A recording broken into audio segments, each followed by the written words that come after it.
Pawan Kalyan frustration peaks లోకి వెళ్ళింది అనేది నిన్న సభ చూస్తే అర్థమైంది. ఈరోజు పవన్ కళ్యాణ్ తెలుసుకోవాల్సింది ఆవేశంగా ఊగితేనో గట్టిగా అరిసి మాట్లాడితే ఓట్లు పడతాయంటే ఆర్ నారాయణమూర్తి గారు ఎప్పుడో ప్రధానమంత్రి అయి ఉండేవారు. సో ఆవేశంగా ఊగామా అరిచి మాట్లాడామా అనేది కాదు, మనం పార్టీ పెడితే ప్రజలకు ఏం చేయబోతున్నాం అనేది చెప్పాలి. ఆ అధికారంలో వచ్చే క్రమంలో ప్రతిపక్ష నాయకుడిగా ఏం చేశాము అనేది ఇక్కడ ప్రజలందరూ కూడా గమనిస్తారు. పార్టీ పెట్టి ఎన్నేళ్ళయింది, దాదాపుగా జగన్ గారు పార్టీ పెట్టిన దానికి పవన్ కళ్యాణ్ పార్టీ పెట్టిన దానికి 1 year తేడా ఉంటుంది అంతే. మరి ఈరోజు జగన్మోహన్ రెడ్డి గారు 151 సీట్లతో తిరుగులేని ముఖ్యమంత్రిగా ప్రజల ఆశీస్సులతో ఎలా అయ్యాడు? ఊరుకోలేదుగా. మరి నువ్వు కనీసం 2 చోట్ల నించుంటే 2 చోట్ల కూడా ఎమ్మెల్యేగా గెలవలేకపోయావు అంటే అర్థం చేసుకోవాలి. ఈరోజు సిగ్గుచేటు ఏంటంటే ఒక పార్టీ ప్రెసిడెంట్గా ఉండి 24 సీట్లకే పరిమితం అయిపోయి మళ్ళీ క్యాడర్ని తిడతాడు.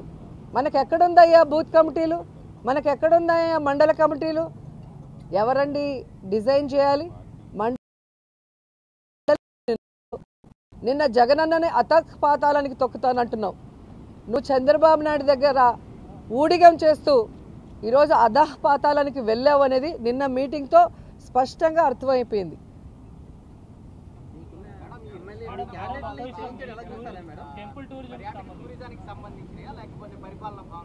ఏదండి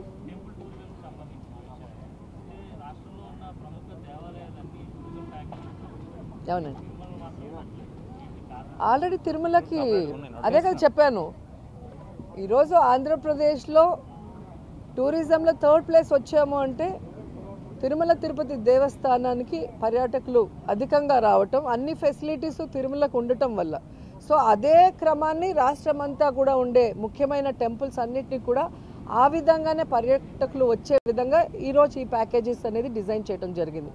అంతకుముందు ఆ సీజన్లో అంటే కార్తీక మాసం వచ్చినప్పుడు పంచారామాలు కానీ అలా ఏ మాసంలో ఆ మాసం సంబంధించిన టెంపుల్స్ని చేస్తూ వచ్చాం. అలా కాకుండా ఎవ్రీడే ఈ రోజు నుంచి కంటిన్యూస్గా ఉండే విధంగా రాష్ట్రంలో ఉన్న అన్ని పర్యాటక ప్లేసెస్తో పాటు ముఖ్యంగా ఆధ్యాత్మికంగా ఉన్న టెంపుల్స్ అన్నిటినీ కూడా భక్తులు దర్శించుకునే విధంగా చేయాలి అని చెప్పి ఈరోజు ఓపెన్ చేయడం జరిగింది.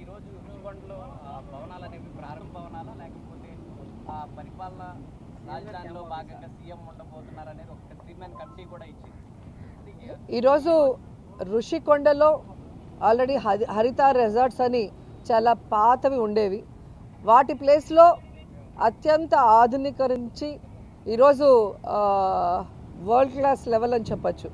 ఈరోజు 7 బిల్డింగ్స్ని నిర్మించడం జరిగింది. అండ్ చాలా శుభదినం ఈరోజు, మంచి టైంలో దాన్ని గృహప్రవేశం కూడా చేయటం జరిగింది. యాక్చువల్గా టూరిజం కోసం అన్ని పర్మిషన్స్ తీసుకొని చాలా అద్భుతంగా 7 భవనాలని నిర్మించడం జరిగింది. కానీ ఈ మధ్య 3-man కమిటీ ముఖ్యమంత్రి గారు వస్తే మరి పార్టీ కార్యాలయంగా ఎక్కడ ఉంటే బాగుంటుంది అంటే ప్రభుత్వంలో భాగమే ముఖ్యమంత్రి అంటే, పర్సనల్గా కాదు కదా. సో ముఖ్యమంత్రి గారు ఎక్కడుంటే బాగుంటుంది, ఎక్కడి నుంచి పరిపాలిస్తే బాగుంటుంది అన్న క్రమంలో 3-man కమిటీ వైజాగ్లో ఉన్న అన్ని ప్రదేశాలని కూడా సందర్శించారు. దాంట్లో ఇక్కడ ఉంటే బాగుంటుందని రిషికొండని ఫైనలైజ్ చేయడం జరిగింది. సో ఇప్పుడు జగన్మోహన్ రెడ్డి గారు డెసిషన్ తీసుకోవాలి, అక్కడి నుంచి పరిపాలించాలా లేదా వేరే ప్లేస్ నుంచి అని. జగన్మోహన్ రెడ్డి గారు అది డిసైడ్ చేస్తే ఇక్కడి నుంచి చేస్తే బాగుంటుంది అని రిషికొండ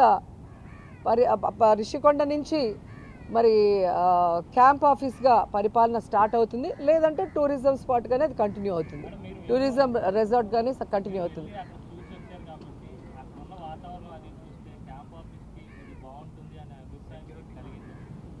అది మీరు చూసి చెప్పాలి, మీకు ఇస్తారు కదా విజువల్స్ చూసి చెప్పండి.